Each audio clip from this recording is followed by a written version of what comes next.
Welcome to Toffee TV. I'm joined by John Blaine, Chairman of the Shareholders Association at Everton Football Club, Everton Business Matters podcast, and regular on Toffee TV, although he hasn't been on for a few weeks. Never asked me. You're always too busy, John. You're too busy hobnobbing.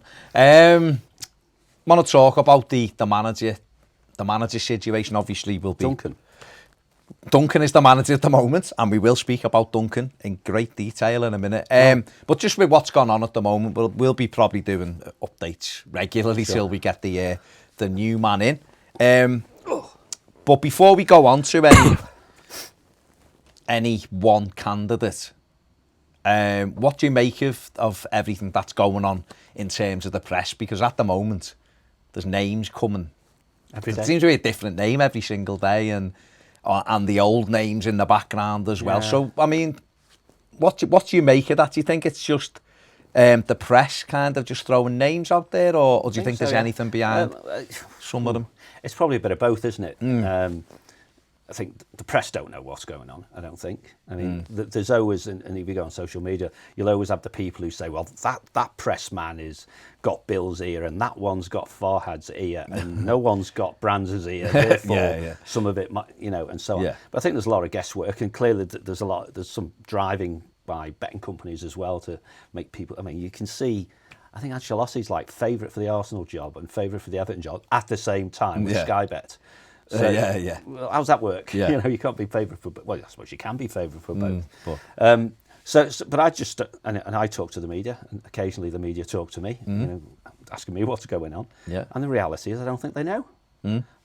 They may have some contacts that allows them to have some conversations, and then they make the most of what they can with what they're being given.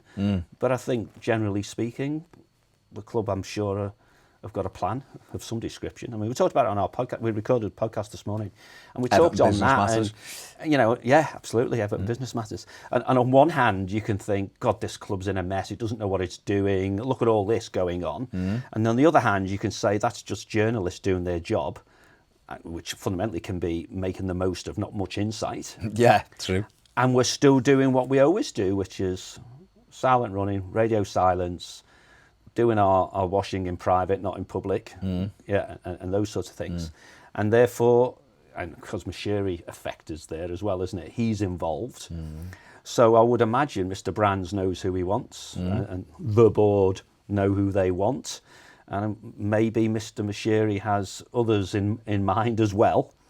But whoever gets that job has got to get past Moshiri, hasn't he? So that takes time. That takes time. Before we carry on with other prospective managers or the process, I just want to talk very quickly about Duncan Ferguson, the big man. I'm still smiling already because, listen, the weekend was amazing. It was brilliant. We had him in here the other week and he was fantastic. And I said this, me and Ped were talking about this. It's when you did the interview? When we done the interview, and over 50,000 people have watched it. It was good though, wasn't it? It is good. Great. He was great, but me and Ped were saying this, is that I come away from it, me more so going, give Duncan the job, and people are like, wow, bloody blah, and some people are going, oh yeah, the passion, and I was like, could be our Klopp, you never know, that kind of person.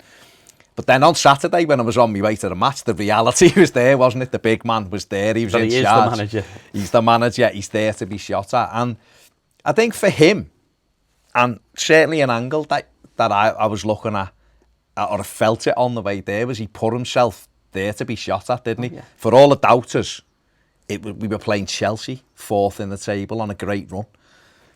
We haven't got a fully fit squad. We knew that. We lost Yerry Mina beforehand, who'd been, for me, our player of the season so far, certainly the most consistent. And all of the chit and the chat was out for everyone to see. He was there, taking it on his shoulders at a day's notice, which is, he's a first-team coach and you'd want him to do that, but he did put himself there. And just in that reality on the way to the match, it was like, everything's here now. So it's not theoretical anymore. It's reality. So here's a question for you. Go on. You see his team. What's your first reaction? I'll be honest, I seen Schneiderlin and Sigurdsson centre the park and I went, Dunk! What are you doing? But everyone must have had the same feeling. For me, Schneiderlin's a good player if this set up is all right with it. Suits him, because it's in front of him. And so, a bit like Michael Keane. Don't want him to turn, but if it's all in front of him, he'll win all the headers and stuff like that. Sigurdsson, I just didn't believe should have been anywhere near the team. And so, like you, what? Have you seen the team? You know, something. And then you all, I'm very disappointed with that. You got the people who wanted Moyes Keane to start and all these sorts of things. And then you go, oh, hang on a minute. And Stecklenburg's, there's, you know, little things. Some little changes, So he's a product, isn't he, in some respects, Duncan, of the managers he's played with as much as the ones he's coached with. So your David Moyes types who are safety first, no substitute for experience, all that sort of stuff. Yeah. So it had a taint of that on it, which is a bit safe. But of course, we didn't know what the status was with people's fitness and injuries. I think Tom not starting, for example, was a disappointment. So you're thinking Sigurdsson's in and Tom's not. But I'd also see Tom run out of legs as well in the last couple of games when he's doing the running for two men. And then you start thinking, well, maybe there's some cute psychology going here. You know, perhaps he's had one-to-one conversations with people like Sigurdsson. You know, I know what I would have said to Sigurdsson. Your legs aren't playing today, so you'll have to use your own. And he did, didn't he? Yeah. Oh, listen. And clearly he then tweaked the formation as well, which again played to the strengths of people. Of course. And of course we got a really good outcome. You know, I think the fans did their bit. But Duncan just being on the touchline and then getting a goal so quickly, and he's doing a crazy cross between Mourinho or Klopp running up and down the touchline. All those guys grabbing hold of the first person he sees, and fortunately, as he said, it wasn't an assistant referee. It was a ball boy, and then the cute ball boy who thought, I'm getting to dunk first for the next one. And just everyone just grinned for the whole duration. I think what it did for me was, I mean, it was great, obviously. The lad who sits next to me, we were stood there a couple of minutes before the team come out, and he was like, surreal, this, isn't it? Duncan Ferguson, manager. And I was like, I know, when we come out, and obviously they played the song for him and all that, and the crowd gave him a great reception. But the goal did settle everyone down. It was a brilliant goal as well, brilliant header, very Duncan-esque by Richarlison, wasn't it? And seeing him run down the line was a bit... Scored at the right end. Was a bit mad. Scored there. And then, just as it went on, and the fact that... That's my end, by the way. At your end, park end. And just as it went on, seeing him, I think the big thing as well, him in the suit... Me and Ped have said that it's very different than what we've seen him in lately. Because I'd have put money on him coming out in a tracksuit, wouldn't you? Well, I might have had some insight he was going to wear a suit today, and I was like, that's exactly what he should do, because it separates straight away. He's the man in charge. That's right, And it was everything went well, and I think the big thing to take from it was he put himself out there. He stood up, was a man taking it, because if it had gone the other way, and we'd have lost the game 3-0, which they could have beat us to a good side, people would have been going, see, I told you he only puts the combs out, or he's not great, or he's not this, or he's not that. And some people will still say that because it's a one-off. But what it did do... He's converted the majority. I was going to say, what it did that do... That doesn't happen by accident. No, it turned a hell of a lot of people round to go, actually, look what he's just achieved in 48 hours. No, well, less than that, really, by the time he got given the job. It's 36 hours. He's had a team running around like the absolute lunatics, which is what we love as Blues, don't we? We love that in your face, getting about people. To have delivered that, that outcome, he can't have done a Farhad Moshiri, let's have all the lads in the canteen and I'll give them a pep talk. No. He's got to have spoken individually to players. Definitely. And said, this is what I need from you, this is what I need from you, this is what I need from you. He did go, of course, to some experience like Walcott and what have you. But he must have told them individually and then collectively what I want. And he's always been the same sort of character, hasn't he? You know, he talks about we need men. And he doesn't mean anything macho. He means people who know what's expected. Will stand up and they stand up and be counted. And to a degree, they did. Each and every one of them did. And I watched it back on TV, of course, as you do when you get home and all that, because he's thinking, this is good, I'm going to watch it. And those early minutes, we were swarming around the ball. Like, I was going to say the good old days then, but if it moves, kick it, sort of thing. And I think the younger players at Chelsea, never mind the more experienced ones who will have never experienced that before, must have thought, what the, heck is going on here? And then to react as we did to what fundamentally from them it wasn't a lucky goal, but a lot of times that ball doesn't get through that ruck of play and so on. And for it to be so soon afterwards, so we didn't keep a good lead for very long. But they just kept on doing it, kept on playing. And they didn't massively tire. And we've watched them look unfit. Well, he can't have got them fit in 36 hours. No. So they're all running on adrenaline, just like him. And he must have been high as a kite till the early hours of Sunday morning, and then wiped out when the adrenaline pump. The adrenaline pump got turned off. It must have been. Well, he did a big comedown, but it was like you say, It was tremendous. He stood up, and the fact that He's proved himself, hasn't he? He proved, without a shadow, he's proved himself. And what he did do, certainly for, I mean, me and Ped said this, and loads of comments, we had thousands of comments about it. He gave us Everton back, didn't he? We had that, to me, felt like Everton used to be. In fact, the way everyone was in it together for a win. You know, we've had good days and good performances under other managers, and we've won really good games. But the crowd were buzzing, everyone was bouncing. We had a big win over a team who was doing well, and we haven't been doing well. And it just felt a bit more like Everton to me. We were up and at it, and I think it probably showed maybe Farhad Moshiri and maybe Marcel Brands, people who might have experienced that kind of win. Well, he's probably given Moshiri a problem. Because I would imagine, you know, we've sacked Silva. Yeah. So a load of Portuguese guys have gone. Okay. So, and it was interesting around the timing of, you know, Richarlison signing an extension and all that sort of stuff. But I'm sure Moshiri and Bill were sitting in the stands, you know, and Denise was there, and Brands and the others, and Sasha will be around as well. And they're thinking, right, okay, we've put Duncan in, perhaps in a way because there's no one else, type of thing. Because Unsworth had it last time and didn't do it this time, so Dunk's the man.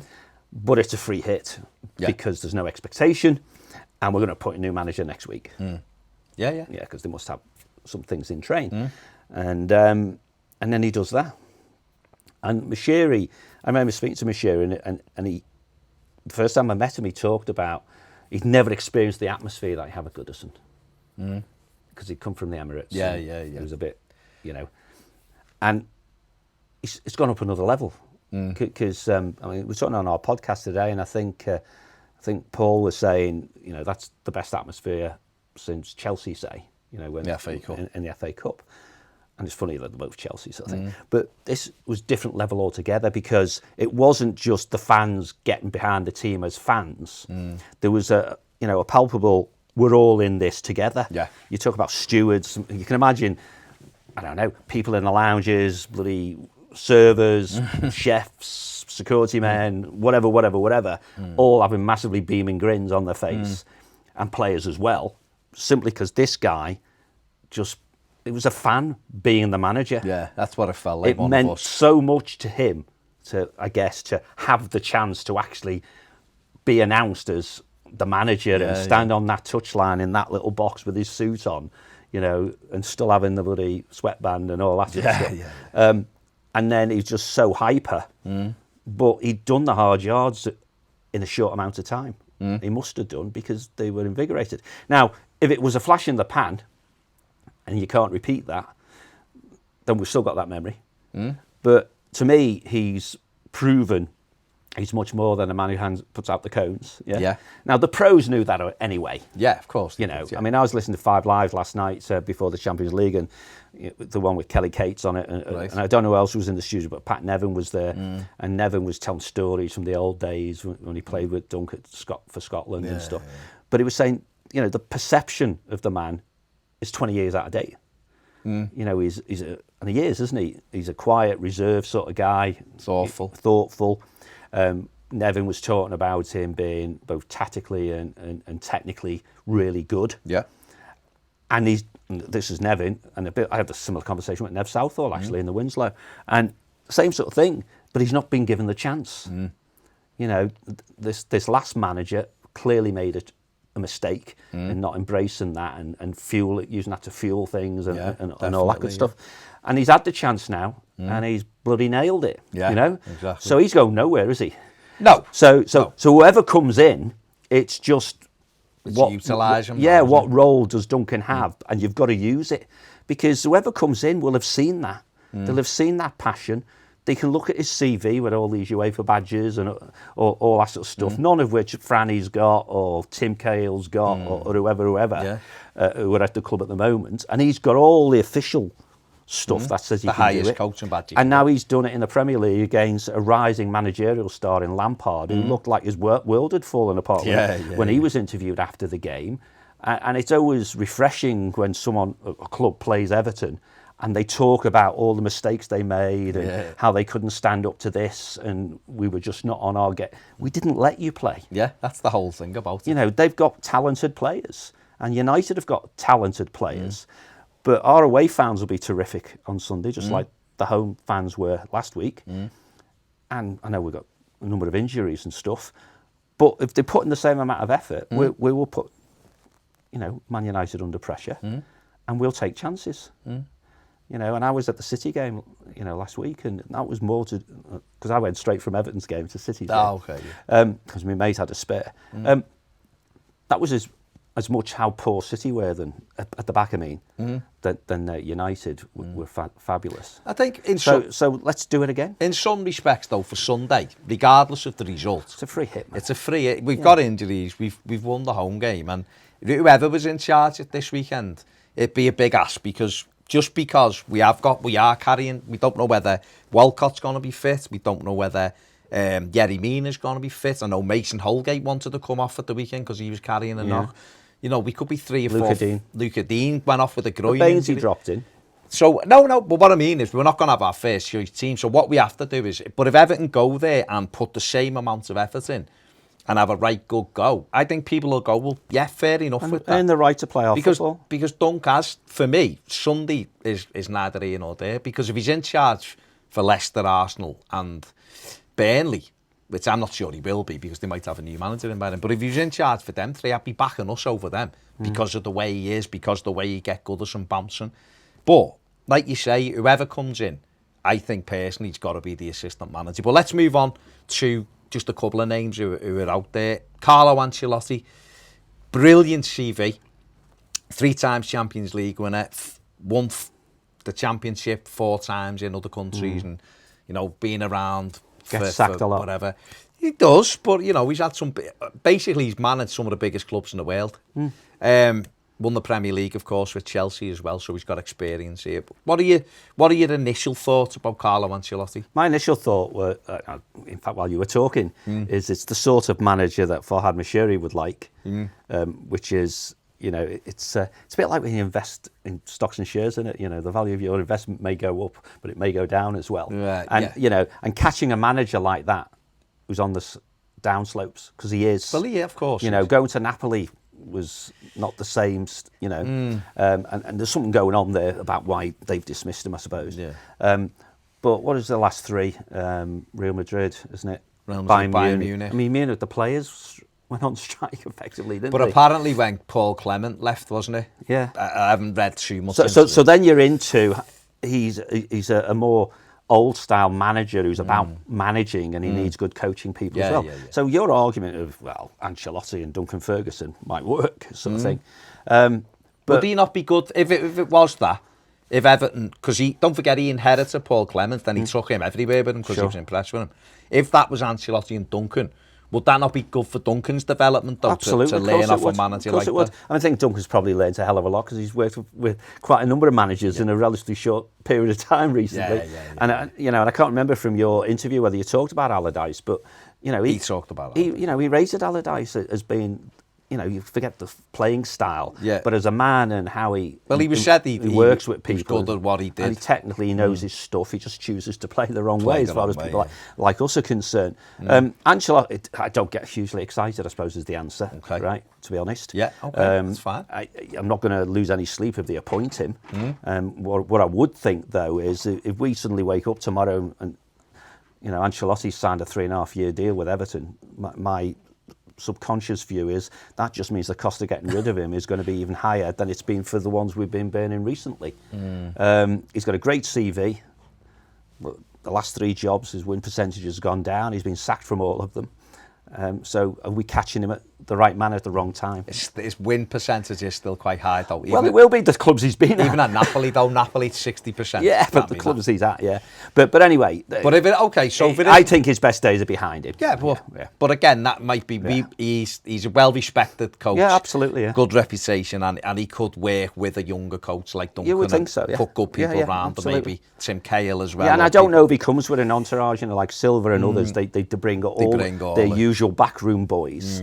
I think it would be interesting if we can appoint a manager, which might be consistent with the director of football model, which is just the manager comes. Yeah, and we put because our continuity is going to come from the backroom staff, really. Well, I think that's how it has to go. Hence why I believe that we should be grooming Duncan to be the next manager after this. Give him the opportunity, absolutely. Definitely. Oh, yeah, to prove himself. If he's not up to it, fair enough. I mean, I would think personally, minimally. I mean, he's first team coach right now. Well, he was until Silva got sacked. Yeah. Well, whoever comes has to use him as a first team coach. Well, after you use him, let him. Yeah, so he has to take sessions, he has to do this, do that, do the other, not just be the cone man. Yeah, and I don't think it depends what happens Sunday, I suppose, but because fans can be fickle. But I think he's already done enough to prove that he could be on that journey with either a I don't know, a first assistant or a second assistant. I mean, it's like bloody directors, isn't it? But basically close to the people who are deciding how are we going to play, you know, being him, having an input into that. Having an input, and if the manager doesn't like it, he tells him. But not having this, all the Portuguese guys are over there having a chat, and the one English guy or Scottish guy is over. God, he'd kill me, wouldn't he?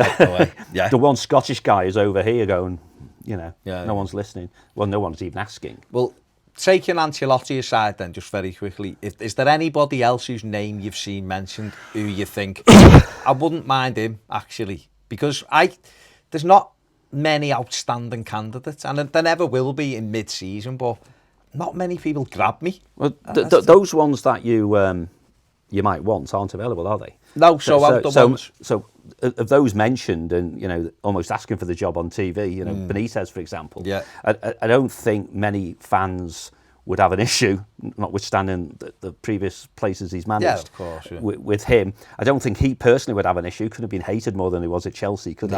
No. But also you have to look at, and I was rereading Socceronomics book, and there it is in black and white. His legacy at their place was saved by that Champions League thing, where they hadn't got a good return on the money spent and all that sort of stuff, and they hadn't really performed in the league, and then they go and win the CL. But that doesn't matter because our director of football does that here. So you're back into, if the model is established, then we should be following it. Which means the man who's deciding on the next manager is not Farhad Moshiri. Yeah, you can't appoint him without him being happy. No, of course, but it's Marcel Brands. And I think at the moment, so he's a younger model, then, isn't he? You would think so. Yeah. So there may be.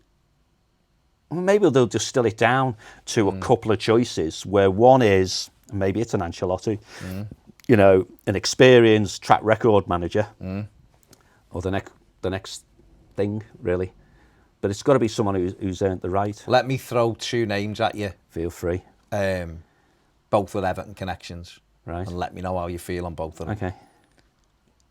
Mikel Arteta. He'd qualify as that next big thing, wouldn't he? Look at the tutor he's had. Done well at City. Everyone's talking about him in the sense of Arsenal might want him and all that sort of stuff. Under Brand, it fits in with Brands' model. It fits in with Brands' model. Him and Duncan, to me, could be a really good partnership. Well, Cahill will get thrown in and around that one. Well. So, Mikel Arteta. But he's unproven.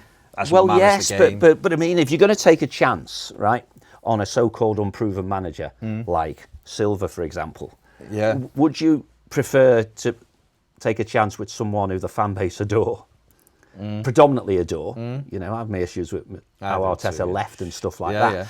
But he's a different man now, I would think. And and if you watch he's clearly a good confidant to Pep. Pep himself might be ready for moves and stuff like that. I think if the club were to appoint him, then the fan base are going to melt down for a while, wouldn't it? Quite happy. But it would be a risk. What's the art? Just very quickly for to give you the second name. What's the difference between him and Duncan Ferguson? Because I think when people throw Arteta at me, I always go, well, how's he any better than Duncan? He's sat next to Pep Guardiola as an assistant manager in the Premier League for a couple of years. He's had the opportunity that Duncan's not had. Input. Right, okay. Well, that's fine. If Duncan had been sat next to Silva for the last 18 months, or the other managers before that, and he's been the one saying, I think we need to do this, as Mikel Arteta does, then you might say, probably not. Right. But we wouldn't be in this situation if that had been happening, because we might have said already, natural first team coach steps up, or assistant manager steps up. Yeah, okay, fair enough. And the other name, David Moyes, it's one that continues to do the round. Talk to the hand. No, but what I mean is he's been the favourite, and then he's dropped, and he's been the favourite, and then he's dropped. I mean, where do you think this is coming from? I've seen people on social media, I've seen journalists who aren't well connected with Everton, saying that it's Bill Kenwright pushing David Moyes. I don't believe it. You're the chairman of the shareholders. What's your opinion on? Because I know that you've spoken to Bill in the past about I don't believe David Moyes. I just do not believe that Bill is pushing David Moyes at all. It hasn't come from because for whatever anyone thinks about Bill, right? He's old school, and and I've been in Bill's office when David Moyes has rang up, and there's no doubt they have a great relationship. There's no doubt that Bill, probably in Bill's style, loves him and all that good stuff. Yeah. But Bill also knows he's the wrong man for the job, and therefore wouldn't be pushing it. Okay. Do you share that opinion? Do you think he's the wrong man for the job? I do, yeah. Do you? Absolutely, don't you? I don't know. It's the real answer. If I'd asked you a week ago, you'd have said, "Oh, we need somebody," wouldn't you? We need. As Ferguson changed your view. Well, ironically, Ferguson has the way Duncan did that at the weekend has made David Moyes seem more appealing. More, yeah. And I'll tell you why. Only slightly more appealing.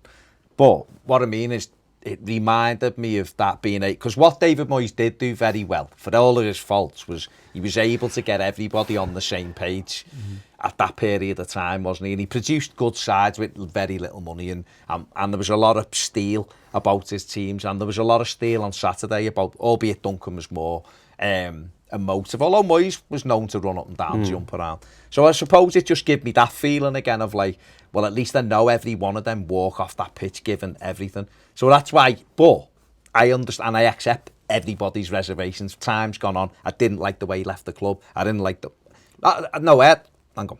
I didn't have any issue with the way he left the club. I felt it was the right time for him to go. Did. Well, no, sorry, I didn't have an issue at the timing. Yeah, the way he did it. He kept a bird in the hand. Yeah. He knew he was going, and he was still telling people publicly, "I'll decide at the end of the season," when he'd already decided. But the thing that really got me was the Baines and Fellaini stuff. If he just paid the right money, knife for a gunfight, the knife for a gunfight was big in himself. Everton fans are disgusting, but we did hammer him. It doesn't matter. Didn't we? Well, listen, I'm not defending him. I'm just saying. He's trying to. I'm saying that's what happened then. It doesn't matter. It's history. He's been gone 6 years.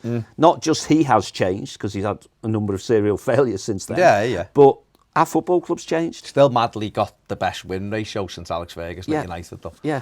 But, which is mad. Yeah. But the club's changed. Yeah. He had, for 10 or 11 years, a chairman who gave him everything he wanted. Yeah.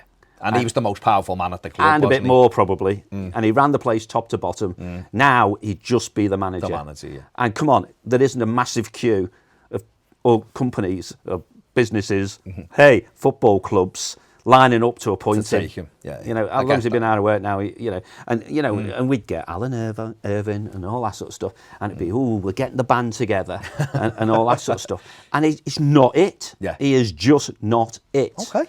That's fair enough. Now, it will be an indictment if we end up appointing him, because it means we've failed on every avenue. Everyone where we've gone. And we're not prepared to take a risk with someone like Duncan Ferguson. Okay.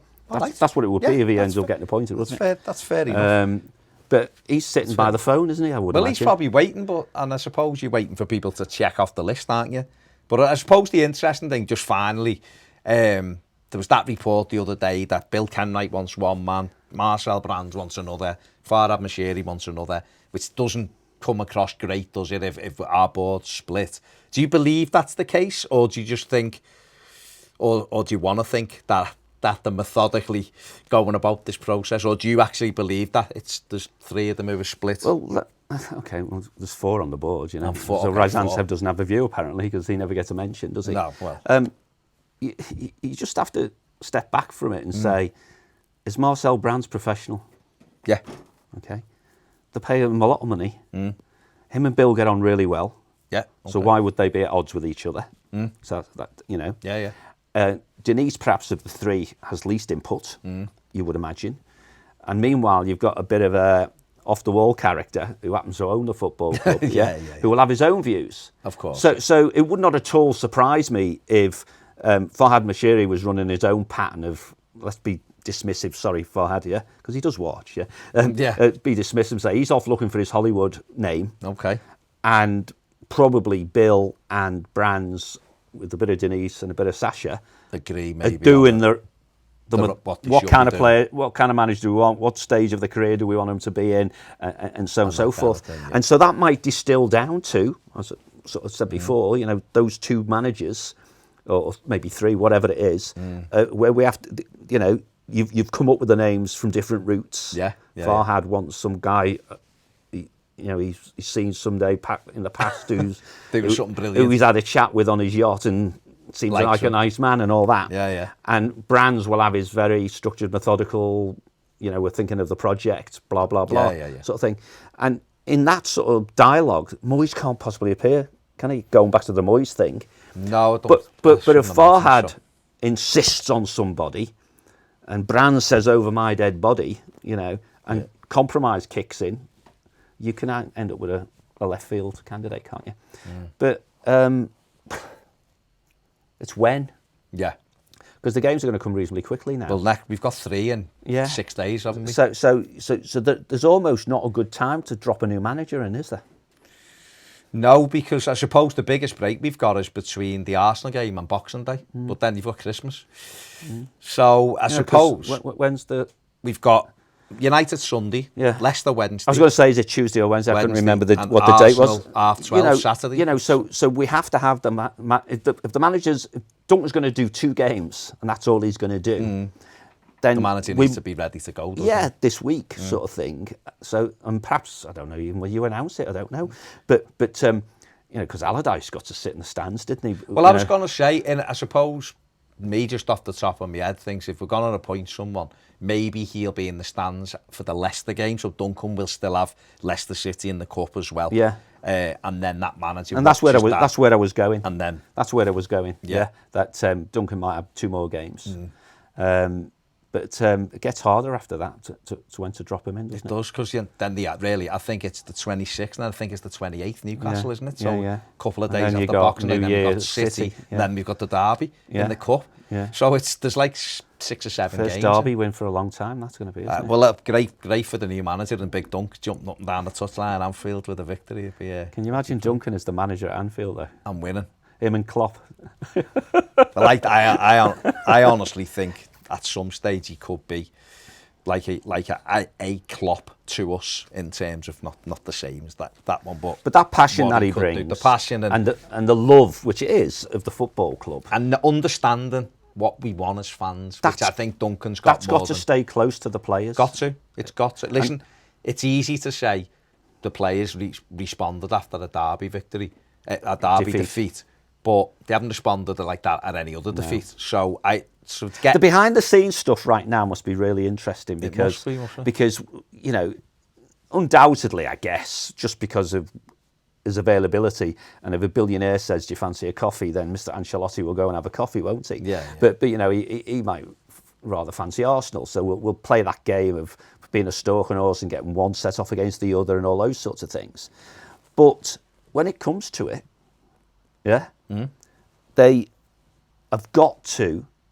they have to end up in a situation with a new manager who knows for sure that Ferguson has got to be close and active with the first team. So a real first team coach who's involved and stuff, and maybe even a glorious, you know, I don't know whether Duncan wants it or not, but a glorious assistant management type thing. But being right at the centre of it all, because the players love it. Enthusiasm like that rubs off.